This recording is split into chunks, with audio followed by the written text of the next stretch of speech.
Bien, buenas tardes, compañeras y compañeros, amigos y amigas. En primer lugar, muchas gracias por estar aquí esta tarde ya de verano, compartiendo este rato en algo que es más que estar presente, es participar en lo que es, bueno, todo un proceso del partido puesto en marcha hacia ese congreso extraordinario que nos llega y así ha sido convocado en un momento crucial. Muchas gracias a vosotros, Andrés, Jesús, Laura, por supuesto Verónica, poniendo a disposición de esta candidatura, como de todas, lo que toca hacer en este congreso. Abrir espacios de participación y que este patio sevillano, pues sea ahora mismo el ágora donde nosotros todos tomamos la palabra, donde nosotros todos participamos para darle cuerpo al proyecto que necesita el partido, a la renovación que tiene que acometer, a todo lo que hay que hacer de cara a una situación que tenemos que afrontar ya de una vez por todas. Todos somos conscientes de los momentos por los que pasamos. Todos somos conscientes de que nuestro partido, el Partido Socialista Obrero Español, lleva un tiempo en una dinámica que es una dinámica, en fin, que reconocemos como de declive, una dinámica en la que se nos ha desdibujado la imagen, en la que nuestro proyecto resulta difícil de reconocer desde fuera, incluso a nosotros mismos nos cuesta trabajo reconocernos en él desde dentro. Pero ha llegado el punto en el que decimos basta, en el que ya no podemos seguir. No podemos seguir pasivamente viendo cómo bajamos una planta tras otra, del suelo al subsuelo, del subsuelo al sótano 1, sótano 2, según llegan las convocatorias electorales y vemos que no remontamos, que los ciudadanos y las ciudadanas que acuden a las urnas no concitamos en muchos de ellos el entusiasmo suficiente, la adhesión suficiente para que nuestro partido y el proyecto que él debiera representar sea apoyado como pensamos que merece, porque lo necesita la sociedad española. Llegado a este momento, entonces, tras hacer una reflexión que en mi caso me lleva a presentar mi candidatura al Partido Socialista, a la Secretaría General del Partido Socialista, pues asumo esa decisión personal, obviamente. Uno se involucra en esto de cuerpo entero, poniendo en ella toda el alma, todo el empeño, toda la energía y todo el tiempo necesario. Pero no es una decisión en solitario, es una decisión reflexionada, madurada, con compañeros y compañeras, también haciendo un análisis en profundidad de la situación en que estamos, pensando que cada cual, desde donde puede, tiene que aportar lo que sea necesario para remontar esta situación. Para remontar esta situación porque estamos en esa fase de reconstrucción que no podemos demorar más. Hemos llegado al punto, a la encrucijada, donde hay que tomar decisiones importantes de cara a un futuro, pero más un futuro que nos viene urgido desde ese largo pasado a que nos debemos, esos 135 años de historia del Partido Socialista, una historia muy rica, una historia digna, una historia donde muchos que nos han precedido han dejado esfuerzos, energía, saber, buen hacer, a veces la vida que les fue arrebatada, o el exilio al que se vieron arrojados, y todos ellos, con su memoria, con la memoria que se les debe, nos impulsa a proseguir adelante. No podemos fallar a la cita, y forma parte de la dignidad también, estar a la altura de lo que acontece. Y en este caso, la altura de lo que acontece es, como bien se ha dicho, acometer este proceso de cambio en profundidad. Objetivos que creo que debe tener el cambio. Lo podemos formular de distintas maneras, y en función de ese objetivo, pongo a disposición vuestra mi candidatura con todo el equipo que la respalda. Uno, como he dicho, está aquí personalmente, pero no solo, de ninguna manera. Además, presentamos esto para concitar apoyos, para compartir, al modo que sea, desde luego con avales, pero con votos o sin votos, en ese proyecto que debe fortalecer la unidad del partido, todo lo que el partido necesita. Pero ese objetivo se puede decir con una fórmula muy sencilla, casi obvia, pero a veces hay que recordar lo obvio y subrayarlo con tinta roja, que es lo obvio que está esperando la gente, que un partido socialista sea socialista. Eso es lo que está esperando la gente, porque la imagen que damos, lo que ven de nosotros, lo que nosotros mismos nos vemos en el espejo, y por eso parece que nuestra autoestima anda un poco decaída y el tono bajo, pues es que cuesta trabajo reconocernos como socialistas. Y por eso lo que pretendemos, lo que pretendo con la candidatura, y así lo formulamos y lo vais viendo en los medios de comunicación, en las redes, es que efectivamente nuestro partido lo pongamos entre todas y todos donde debe estar, en la izquierda. Y en la izquierda en el lugar que tiene que ocupar.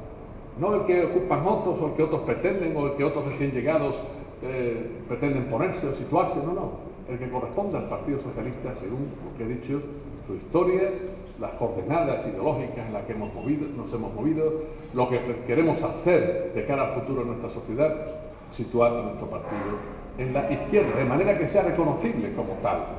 Claro que eso requiere coraje político, y el coraje político no es lo contrario de la prudencia. La prudencia justamente lo que requiere en muchos casos es tener la osadía de hacer lo que pensamos que debe hacerse. Y mi candidatura quiere expresar esa necesidad de un giro a la izquierda reconocible por los ciudadanos y ciudadanas, por nuestros conciudadanos, para recabar su apoyo, para ganar la confianza que a veces hemos perdido y para que se nos vea con la credibilidad suficiente para que esa confianza la podamos regalar. ¿Qué propongo aquí? Ya que algunos digan, bueno, ¿y qué dices? Que no digan otros. Todos decimos lo que decimos desde nuestras respectivas candidaturas, tratando de modular lo que es un proyecto común. Pero en nuestro caso, en mi caso, queremos poner algunos acentos, como demás es muy grato que otros vayan incorporando también acentos de este tipo, porque quiere decir que entre todos vamos resituando el partido en ese giro a la izquierda. Pero queremos contribuir a ese reconstruir un proyecto. Perdimos el hilo, se nos salió el hilo de la conversación. Las últimas etapas de nuestro compañero Zapatero de la presidencia del gobierno, en esas etapas tan duras, desde mayo del 2010 hasta el final de la legislatura, se tomaron decisiones, los hechos eran los que eran, las presiones eran las que se soportaban, la crisis vino como vino, larga y fea, que decía Krugman, y es mucho más larga y mucho más fea de lo que el mismo Krugman pensaba. Pues se tomaron decisiones que muchas veces supusieron un desmentido a lo que habíamos propuesto, incluso un desmentido a lo que habíamos hecho. Y eso está haciendo que nos costara trabajo recuperar el proyecto de cara al futuro. Pero, compañero y compañera, es más, es que ante los ciudadanos y ciudadanas nos cuesta recuperar lo que hicimos, el sentido de lo realizado. Sí, porque digamos, ha habido una especie de quiebra de ese hilo, de esa conversación con la ciudadanía, de ese compartir proyectos, y de ahí tenemos que salir. No podemos ser, ni mucho menos, esto me acuerdo de un verso del poeta Félix Grande, el extremeño, muy hace poco, el que hablaba de quienes son asalariados de su propia destrucción. No. Nosotros tenemos que ser constructores de nuestra propia recreación, constructores de ese partido socialista reconstruido a fondo, para, con ese proyecto puesto al día, comparecer ante los ciudadanos y comparecer ante nosotros mismos, mirándonos en nuestros espejos todas las mañanas, mirándonos en el espejo de nuestras educaciones, de nuestros debates, de nuestras propuestas, de nuestras candidaturas. Y para reconstruir, ¿por qué reconstruir? Porque hay que armar ese proyecto, porque es la misma sociedad española la que necesita reconstrucción social. Partido Socialista para la reconstrucción social. Nuestra sociedad está profundamente dañada, está quebrada. Nos están descoyuntando, están demoliendo el Estado social, nos están recortando derechos, nos están amputando los logros en educación, en sanidad, en pensiones, en dependencia. Y es la premisa de las derechas del mundo mundial, que quieren meternos a todos en el disco duro que el estado del bienestar del Estado social no es sostenible porque así no somos competitivos. Y nosotros vamos a demostrar que no es cierto. Y que no aceptamos ese mito de la competitividad. Que claro que tenemos que hacer que nuestra economía sea competitiva, pero no una vez que el Estado leviatán lo ha menguado, ahora resulta que encumbran al nuevo Moloch, a la nueva bestia, capital, que decía Marx en algunos de sus textos, ¿verdad?, al que hay que sacrificarle todo. Las vidas de los individuos, la dignidad de los ciudadanos, los derechos de las personas y hasta, en fin, la misma entidad de los estados democráticos de derecho. No podemos consentirlo. Y por eso, reconstrucción de un proyecto desde lo económico hasta lo cultural, identificable en nuestro espacio político, situándonos en la izquierda. Desde lo económico hasta lo cultural y desde la defensa del Estado social hasta esa defensa que hay que proseguir con ahínco, no solo aguantando el chaparrón, sino resistiendo, transformando. Resistir transformando. Resistir ya requiere un proyecto que apunte hacia adelante, saliendo de las situaciones en las que nos quieren encerrar. Y resistir transformando en defensa de las libertades, estas que con las leyes de seguridad ciudadana el Partido Popular, la derecha, quiere recortar, y ya no son solo derechos sociales, sino derechos civiles, derechos políticos, ¿verdad? Y seguir trabajando con ese ahínco por las libertades, como hemos hecho los socialistas y las socialistas siempre, sino por la igualdad social, en tiempos donde la desigualdad crece, en medio de una crisis donde a medida que unos lo van pasando peor, otros resulta que ven engordadas sus cuentas de beneficios. No podemos consentir eso. Igualdad de género. Tenemos que proseguir esa revolución feminista, esa revolución que, por cierto, quizás sea la única que no se devora, que no se traga a sus hijos, y que introduce civilización, que introduce humanización, que introduce nuevas formas de llegar a la política y de hacer política, la política de las mujeres, no solo políticas de igualdad de género, sino las mujeres haciendo política, como se ha dicho también aquí. Tenemos que proseguir con todo eso. Y eso supone reconstruir ese proyecto. Y para construir ese proyecto, pues hay que tener esa osadía a la que invita la prudencia, la responsabilidad. No la responsabilidad que a veces nos echan encima encubriendo una falsa razón de Estado, sino la responsabilidad con nuestros ciudadanos, la responsabilidad con los trabajadores y con las trabajadoras, con las mujeres, con los jóvenes, con los mayores, la responsabilidad con nuestra memoria colectiva, nuestra memoria socialista, nuestra memoria republicana, compañeros. Eso no es un adorno. No es un adorno, no solo es llevar la tricolor y sacarla en un mitin para ondearla y que la jalemos en memoria republicana, porque no solo tiene que ver con un modelo de Estado, como diremos, sino que tiene que ver con una forma de entender la democracia. Cuando hablamos de democracia participativa, a lo mejor somos republicanos sin saberlo, como aquel que hablaba en prosa y no se daba cuenta. Y cuando decimos que queremos una ciudadanía activa, solidaria, participativa, crítica, una ciudadanía que se ejerza, ¿verdad? Ese es el concepto republicano de ciudadanía, los derechos que se ejercen, eso es lo que queremos los socialistas. Entonces, ya digo, desde la economía, pasando por la ecología, hasta esa defensa de las libertades y la igualdad, reconstruyendo Estado social, eso es lo que tenemos que hacer en nuestro proyecto, y atreviéndonos, saliendo de la tibieza, de esa timidez que a veces nos hace llegar tarde. Hoy parece que el grupo parlamentario ha decidido abstenerse en el aforamiento del rey, tan discutible por lo menos, ¿no?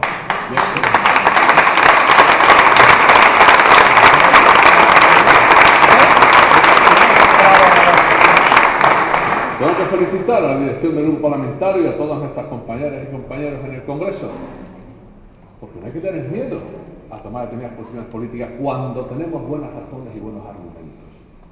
Porque en este relato que parece que ha sido, bueno, el cuento de una mala pesadilla, o la historia, en fin, de un devenir, que parece que el destino nos imponía. No. Tenemos buenos argumentos para reconstruir el mejor relato. Y no hay que tener miedo de dar razones cuando tenemos buenos argumentos. Porque tenemos una ciudadanía adulta, una sociedad madura y una democracia consolidada. Pues actuemos en consecuencia. Y dando buenos argumentos, ¿por qué no hablar de una banca pública? No solo hay que dar vueltas al ICO, que es el ICO para allá, que es el ICO para acá, que hacemos paralizados. Si estamos viendo que incluso diciendo, como dicen, que se recupera el sistema financiero, la banca privada no nos resuelve la papeleta. Y con eso lo que hacemos es apuntalar pues unas maneras de hacer la acción de gobierno del Partido Popular que desde luego no tiene la lucha contra el paro como prioridad efectiva. Y para nosotros, en la situación actual de la sociedad española, la lucha contra el paro, de larga duración de los que pasan de 40 y tantos, 50, la lucha contra el paro de los jóvenes, en cifras escandalosas, en porcentajes escandalosos que ponen en cuestión el futuro de la sociedad, jóvenes que tienen que emprender un éxodo laboral que es muy probable que en muchos casos no tenga retorno, tengan que rehacer sus vidas donde pueden construir un proyecto. Pues hay que dotarse de los mecanismos suficientes, de los resortes suficientes sin miedo. Hablemos de banca pública. Hay buenas razones, como potenciemos la economía social. Una economía, además, convencida de que la ecología no es un lujo, moratoria nuclear, energías alternativas. Vayamos a hablar de esas cosas. Defendamos el sistema público de enseñanza, el sistema público de salud, el sistema público de pensiones. Dignifiquemos lo público. Llevamos 30 años oyendo, ¿verdad?, que todo lo público es negativo y todo lo privado es lo mejor de lo mejor. Y lo privado, con lo mejor de lo mejor, nos está metiendo en el fondo de un pozo negro, donde, en fin, nos descuidamos y nos salimos. Por lo tanto, dignifiquemos lo público. Redimensionemos el Estado. El Estado el Estado necesario, las dimensiones adecuadas, que no puede ser solo el guardia de tráfico de cómo circulan las mercancías y los capitales, yendo detrás de ellos para que inviertan. No, un Estado dinamizador de la economía que tome un papel activo en la manera en que haga falta. Eso es lo que tenemos que hacer los socialistas. Vayamos a una fiscalidad justa. Estos días que el Partido Popular nos va a dar gato por liebre de nuevo con lo que pretende ser una reforma fiscal, eso que hablaban de reforma fiscal estructural, que nos han impuesto ajustes y recortes y misericordias, y que ahora resulta que no era tan difícil llevar la contraria a Bruselas. ¿Por qué? Porque quiere electoralistamente estar bien con su base. Pues no. ¿Por qué no empezamos y obligamos a hablar de un pacto de rentas del capital y rentas del trabajo equilibradamente tratadas? El Partido Popular no tiene esa premisa, ni la va a tener. Entonces, de nuevo, está engañando a los ciudadanos con esta reforma fiscal donde la ley del embudo sigue vigente y sabemos quiénes tienen la parte ancha. Hablemos de todo esto y de otras muchas cosas. Ahora mismo podríamos demorarnos mucho más, pero creo que, en fin, todos sabemos a qué nos referimos cuando hablamos de reconstruir proyectos. De reconstruir proyectos sabiendo además que no es cuestión solo de tener muchas piezas aquí y allá, unas propuestas para el paro, otras para la economía, unas pinceladas sobre fiscalidad. No podemos hacer un traje a base de retales inconexos. Y tenemos que ponernos el traje de una izquierda transformadora, de un socialismo democrático del siglo XXI, y para eso todo ello tiene que estar enmarcado de manera tal que los ciudadanos y las ciudadanas en nosotros vean una alternativa. Construir proyectos para ser alternativa. ¿Alternativa de gobierno? Claro que sí, cuando llegue la hora y ganar elecciones. Pero alternativa de políticas transformadoras. Que pongamos freno a esta política neoliberal que lleva más de 30 años dominando el panorama económico, político, mundial, en un proyecto donde efectivamente están reconfigurando el mundo en época de globalización, pero no de la mejor manera, evidentemente. Y estamos metidos en ese contexto global al que antes aludíamos, y ahí es donde hace falta un proyecto socialista de izquierda, aquí, en Europa, y más allá, y más allá. Andrés, por ejemplo, ha trabajado intensamente en el Parlamento Europeo conectando con tantos movimientos de izquierda en una Latinoamérica donde hemos hablado de países emergentes, pero no solo emergen las economías, emergen los movimientos sociales, emergen los que estaban invisibilizados, emergen los que fueron marginados. ¿Y qué está resultando aquí? Que ahora resulta que aquí nos quieren invisibilizar, nos quieren recolonizar y nos quieren marginar en una Europa no solo fragmentada por nacionalismos xenófobos, populistas y muchas veces filofascistas, sino una Europa fracturada entre norte y sur. Y el sur, compañeras y compañeros, no solo es un lugar geográfico, no solo es la orilla norte del Mediterráneo, ¿sí? Teniendo enfrente la otra, la del otro lado. El sur es un lugar económico y político. En la Europa que se está configurando es la periferia y nos están recolonizando. Nos vamos a resignar a tener esa posición subalterna, a suministraros mano de obra barata y encima quieren que sea cualificada mientras podamos generarla, porque tal como van las universidades y el sistema educativo, de aquí a unos años tampoco podemos tener esta mano de obra, esos trabajadores, trabajadoras con calificación profesional alta, ¿verdad? Que efectivamente sean esos trabajadores y trabajadoras cualificados que luego nosotros aprovechen. No, todo eso es lo que hay que hacer. Y además, estamos en esta crisis social, en esta crisis económica de fondo, tan dura.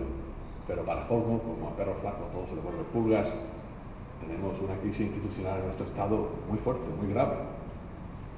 Pongo un ejemplo. El Partido Socialista, el nuestro, tiene 135 años de esa digna historia que mencionaba, que es nuestra memoria, la que nos impulsa desde atrás, la que nos lleva a perseguir lo utópico como lo inédito viable. Pero esos 135 años no garantizan los 5 siguientes. Si no hacemos los cambios que debemos hacer, la renovación que debemos hacer, pues eso vale para el Estado español.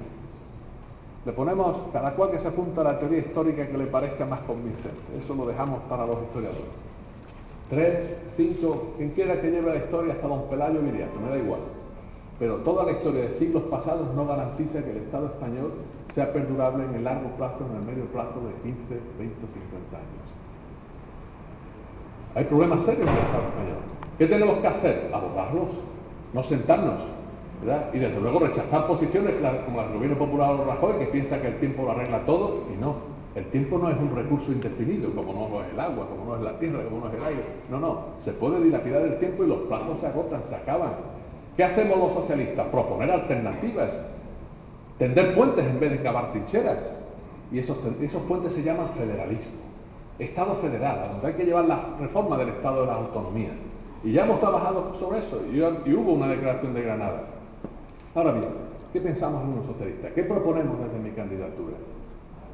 Que ese Estado federal pues debe llegar a una reforma en profundidad. No se trata solo de acometer las cuestiones de redistribución, de sistema de financiación, de coordinación, cooperación entre poderes territoriales. Incluso diría, no se trata solo de hacer un ajuste para que el Senado sea una efectiva Cámara Territorial, que debe serlo de una vez. Todas esas cuestiones de redistribución hay que replantearlas teniendo en cuenta los problemas no resueltos de reconocimiento. ¿Y qué tenemos que reconocer en la realidad política española? Pues que en la transición a la que aludías abordamos la cuestión nacional, y algo hemos conseguido con el Estado de las Autonomías que tanto beneficio nos ha dado, aunque muestra señales de agotamiento. Somos conscientes hoy de que lo que hay que abordar es la cuestión no solo de la nación nacional, sino la cuestión de las naciones en la realidad política española.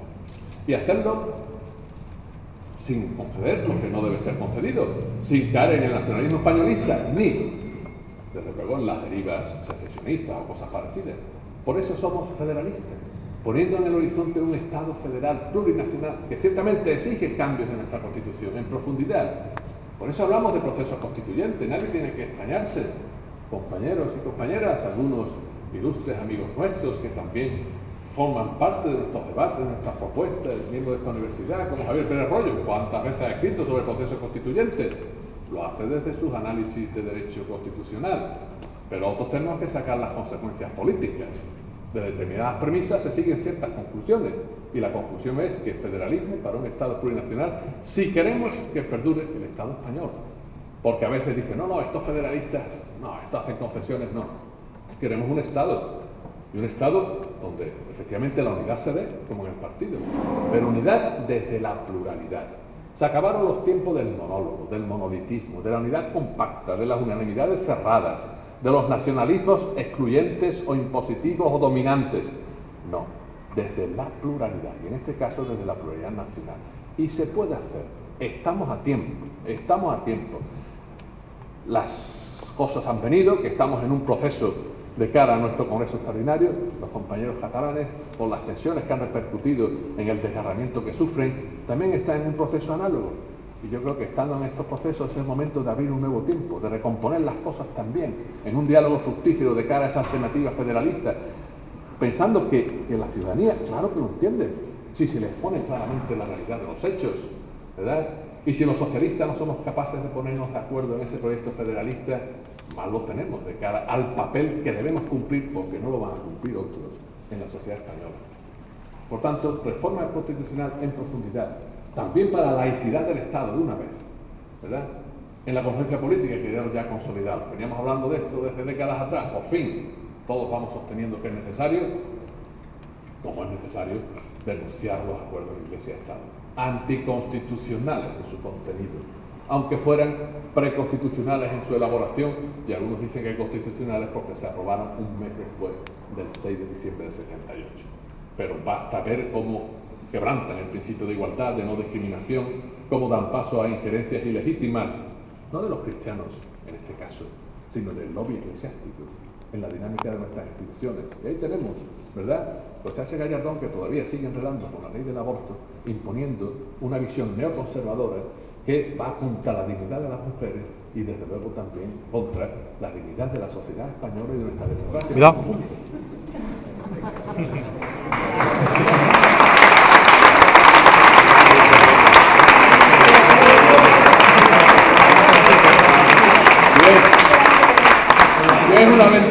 Si es una ventolerilla conservadora, la hemos puesto en su sitio.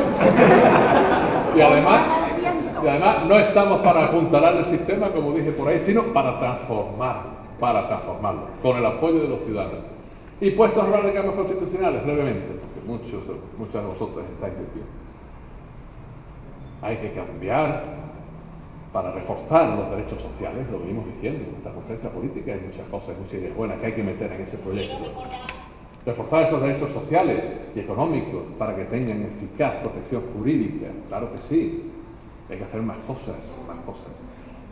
Yo propongo una.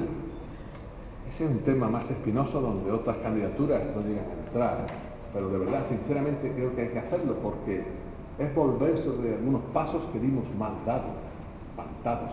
Si proponemos reformas constitucionales, no podemos dejar fuera el artículo 135 de la Constitución. ¿Cuántos líderes nuestros?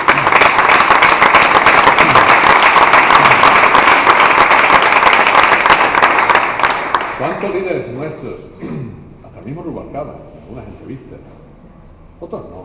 Zapatero estuvo donde estuvo, asumiendo decisiones y tal, y claro. Rubalcaba sí, lo ha reconocido en algún momento. Viñas también lo dijo. Nuestra actual secretaria del Partido Socialista Obrero Español de Andalucía y presidenta de la Junta también lo ha reconocido. Algunos que éramos diputados en ese momento no lo votamos, porque pensábamos que era un error, era meter una cuña neoliberal en nuestra Carta Magna, con una expresión fortísima, que la gente es que no lo ha pensado bien. Prioridad absoluta. No solo prioridad, sino que se le añadió lo de absoluta, eso que se decía de Dios, de la trascendencia, que no va más. En el pago de la deuda pública por el Estado y sus administraciones, desde el gobierno de la nación hasta el último ayuntamiento. La deuda pública española está ya prácticamente por el 100% del PIB. ¿Os imagináis lo que es la prioridad absoluta del pago de la deuda pública? Hace insostenible el Estado social. Cuña neoliberal, si es lo que quieren, eliminar el Estado social. Y cedimos. Cedimos por las presiones que se soportaron. Algunos pensamos que había otras salidas en aquel momento. No eran fáciles, pero forma parte del arte de la política ensanchar los márgenes de lo posible. Y además de ese error de cara al Estado social, pues era poner al Estado español, a la Constitución, que parecía intocable y sagrada, cuando no es sagrado, lo único sagrado es la dignidad de cada uno de nosotros, ¿sí? Pues resulta que se hizo un procedimiento para una reforma que se llamó Express, que dejó bastante que desear desde el punto de vista de sus maneras, sus modos y su contenido, con una imposición que venía de fuera, que expresaba ya ese neocolonialismo del que hablo. No es que me lo invente ahora sacándolo de no sé qué obra, no, lo padecimos. Por lo tanto, eso hay que hacerlo reversible de una manera razonable en su momento, pero hincando el diente a ese problema.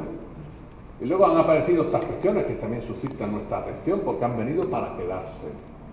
Monarquía o república. No vamos a salir mañana diciendo que el referéndum hay que hacerlo pasado mañana, desde tempranito, no. Pero ese asunto no se puede hurtar a la ciudadanía, ahí lo tenemos, lo vamos a tener. Porque viene además de un déficit de legitimación de la monarquía, de la corona, a pesar de que iba en la Constitución que aprobamos a pesar de que el Partido Socialista, con Luis Gómez Llorente, citado el otro día por Rubalcaba, presentó una enmienda en la Comisión Constitucional defendiendo el modelo republicano. Se perdió en aquel momento y las circunstancias eran las que eran. Pero la corona llegaba con un déficit de legitimidad. ¿O no decíamos que el rey Juan Carlos se legitimó la noche del 23F? Si se legitimó la noche del 23F, es que eso tenía algún déficit, ¿verdad? Pues la noche del 23F le dio recorrido al rey Juan Carlos, pero el déficit lo sigue teniendo. En algún momento hay que plantear eso en un contexto de proceso constituyente, con los procedimientos adecuados, con un respeto escrupuloso a la legalidad y desde las convicciones democráticas que compartimos con toda la sociedad española, y buscando los consensos que haya que buscar para el procedimiento mismo. Llegado el momento. Mientras tanto, socialistas y ¿qué tenemos que hacer? Pues me permito recordar aquello que Simón Rodríguez, ¿quién era Simón Rodríguez? El mentor de Simón Bolívar. Y cuando estaban generando las repúblicas americanas, le decía Simón, le decíamos Simón a otros, que para levantar repúblicas necesitamos ciudadanos y ciudadanas republicanos.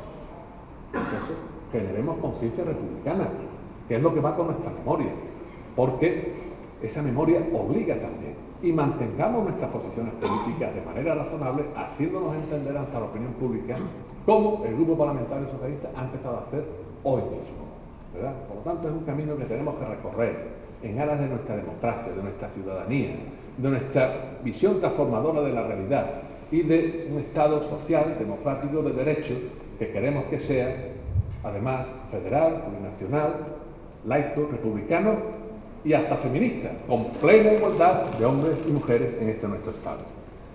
Ese es el proyecto. Naturalmente la acción política no se circunscribe a cambios constitucionales, pero son los cambios que nos afectan a todos en el día a día, aunque no nos levantemos por la mañana pensando en el artículo tal o cual de la Constitución. Por último, unas pinceladas, por si además luego queréis que abundemos en algún tema que me podéis plantear.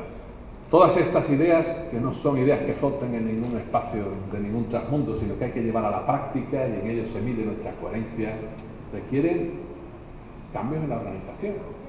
Porque todo esto, si es para hacer un partido socialista que efectivamente sea socialista, será posible si este partido es radicalmente democrático. A más democracia, más socialismo. A menos democracia, menos socialismo. Esa ecuación no falla, porque hablamos de socialismo democrático, ¿verdad? Bien, pues eso es lo que tenemos que hacer. Democratizar el partido. Pensando en algunas cosas elementales. ¿Por qué no traer al partido un principio que viene desde hace unos cuantos siglos, de que hay especialistas sobre ello, que no puede faltar en ninguna democracia decente, constitucional, la división de poderes? Traigamos la división de poderes al partido. Y en esa división de poderes introduzcamos pues nuevas pautas, de las cuales venimos hablando. Tampoco estamos en ningún punto cero, por eso hablo de reconstrucción. Tampoco hace falta un lenguaje más grandilocuente de refundación, no.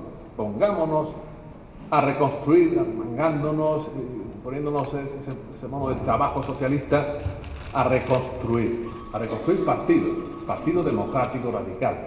Y eso requiere, bueno, pues tomarnos en serio los límites del mandato, las incompatibilidades, las primarias abiertas, para que sean ese momento donde desemboque en una convocatoria a nuestros simpatizantes, ciudadanos y ciudadanas que quieran involucrarse en nuestros procesos de decisión, primarias abiertas, claro que sí, y todo eso, bueno, en un partido puesto al día, en sus formas de militancia, en sus formas de organizarse.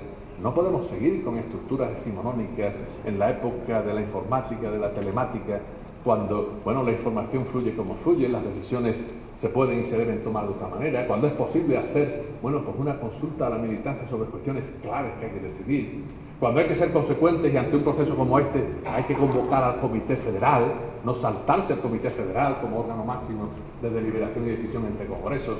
Todo eso es lo que da garantía a una democracia interna que pueda presentarse como tal. Y los ciudadanos también nos están mirando en eso, porque un partido socialista que quiera ser eficazmente reformista, ¿verdad?, y que sea creíble como tal, necesita su revolución democrática interna. Me atrevo a utilizar ese término, porque es cambiar el paradigma, es cambiar el modelo, por los procedimientos adecuados, cambiando estatutos, con nuestros congresos. No hace falta aquí romper platos de ninguna manera, sino llevando todos estos principios a la realidad y generando unas dinámicas nuevas en el partido. Ya se ha comentado lo que vengo proponiendo y que a lo mejor os ha llegado ya por los medios o por las redes. Si este que os habla, con los avales, con los votos, con vuestro apoyo, en la medida necesaria, llegara o llegue a ser secretario general del partido, no voy a ser candidato a las primarias. ¿Por qué? Porque quiero que haya primarias. Porque es nuestro compromiso, que ya lo hemos asumido, incluso estaban previstas antes de que se convocara este congreso, tenían fecha. Y la ciudadanía está mirando para que lo cumplamos, para que sea verdad y creíble. Entonces, me comprometo a que haya primarias, y que haya primarias con imparcialidad, que la igualdad de oportunidades, que a veces he hecho un poquito falta, ¿verdad?, sea verdad en todos nuestros procesos democráticos internos, que haya transparencia, que haya reglas claras, que no haya zonas de opacidad que permiten la arbitrariedad ante determinadas situaciones. Todo esto, ¿verdad?, que eso que llamamos aparatos, la organización, a veces algún día no necesitamos llamarlo aparato, porque a lo mejor aparato es, dice algún diccionario, aparato, dícese, de las estructuras de un partido político que obstruyen la democracia interna. No queremos esos aparatos que obstruyen la democracia, queremos mecanismos de participación política y que la organización, pues no necesitemos llamarla aparato, palabra que también tiene sus connotaciones. Entonces, una organización imparcial, que da libre juego a la concurrencia y que fomenta la participación de militancia y ciudadanos. Y eso supone además que si invitamos a los de fuera, es que estamos plenamente, no solo invitados, sino protagonizando la vida del partido, los de dentro. El partido es nuestro. El partido no es de la dirección. ¿Qué es la dirección? Sin la base. Lo mismo que un edificio sin cimientos. Por lo tanto, que no se suba a la parra nadie en ninguna dirección, porque sin la base no quiero decir, como muchas veces llamamos coloquialmente, a la base, pues la dirección no son nada. Recuperemos ese protagonismo, esa palabra, esa voz, esa capacidad de decisión, de hacer propuestas, y a veces de crítica y de autocrítica. Y precisamente, creo que distinguiendo entre el secretario general y quien sea candidato o candidata a la presidencia, o en su caso, ojalá pronto, presidente o presidenta del gobierno, pues que esa diferencia entre lo institucional y lo orgánico sea lo que permita que el partido nunca pierda su palabra, nunca pierda su capacidad,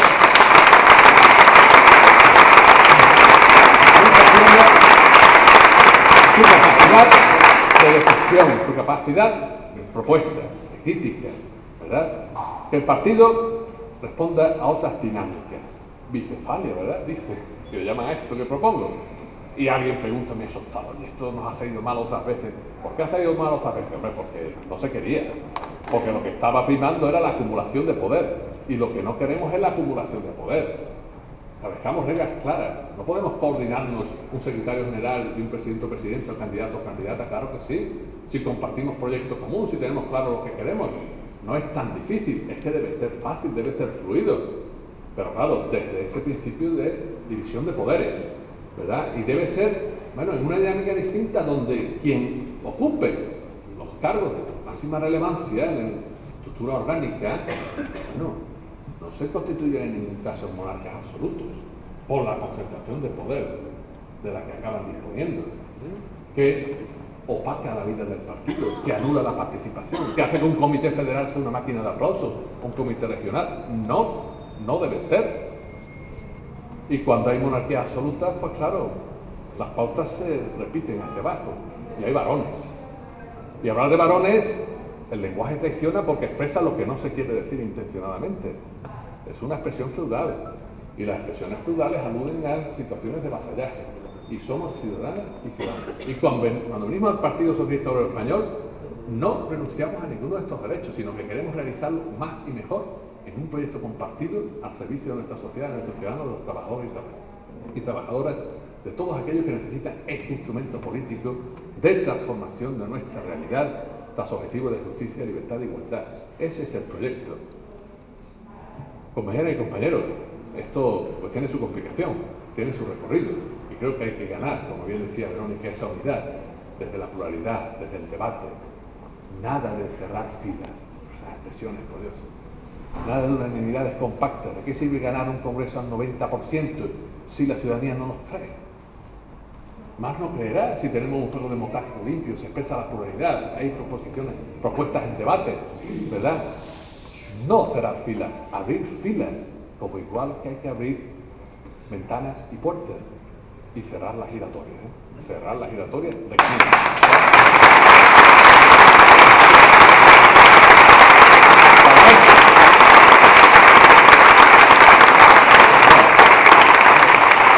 Un partido político y empezamos hablando de crisis, de atonía, de que estábamos escépticos nosotros mismos, nuestra imagen en el espejo. Eso hay que dejarlo atrás. Hay que construir otro relato, porque tenemos buenos argumentos para lo que vamos a narrar de cara al futuro. Y no necesitamos solo ideas, organización, propuestas, reformas constitucionales. Necesitamos también, no mera ilusión, la ilusión es pasiva, a ver qué pasa, sino entusiasmo, poner todo el empeño en aquello que suscite nuestra más profunda convicción. Y por eso, como ya habéis visto incluso por las redes, cuando os hablo en esta campaña electoral, en nuestro proceso interno, acabo citando esa conocida canción y añadiéndole algo más. Tráiganme todas las manos negras, las manos blancas, todas las manos, de hombres y mujeres, de mayores y jóvenes, a ser posible con avales. Bueno, además, hay que pasar a la fase siguiente. 10.000, bueno, no son los 100.000 hijos de San Luis, pero 10.000 son muchos, os lo aseguro. Tráiganme todas las manos y tráiganme todas las mentes, todas las cabezas, con lo que supone de ideas, de proyectos, de propuestas. Todos podemos aportar. Resistamos a esa tecnocracia en la que quieren meternos, que los expertos deciden. No, todos nosotros somos sujetos políticos. Además, no hay ningún experto que sepa de todo. Y todos podemos opinar como ciudadanos y trabajar como militantes en este partido que lo merece y que los ciudadanos y ciudadanas necesitan. Tráiganme todas las mentes y tráiganme todos los corazones, porque en ellos anida esa pasión sin la cual no se hace nada grande, como decían algunos hace un par de siglos, tanto en lo individual como en lo colectivo. ¿Qué es? La pasión por la justicia, la que es nuestra razón de ser, de esa justicia que anula la libertad de todos y cada uno, las libertades colectivas, con la igualdad necesaria para que la libertad nunca sea un privilegio de unos a costa de otros, porque esa libertad es falsa. Esa pasión por la justicia, justicia política, justicia social. Y si los socialistas empezamos a hablar de justicia económica, desde las condiciones de un trabajo que hay que dignificar, que hay que rescatar, de unos trabajadores y trabajadoras que no pueden reducirse a mercancías desechables. Pasión por la justicia. Tráiganme todos los corazones con ese entusiasmo que moviliza la memoria, que viene empujando desde atrás hacia un futuro al que nos convoca esa pasión por la justicia que los socialistas, eso sí, lo llevamos en pena desde el principio. Muchas gracias, compañeros.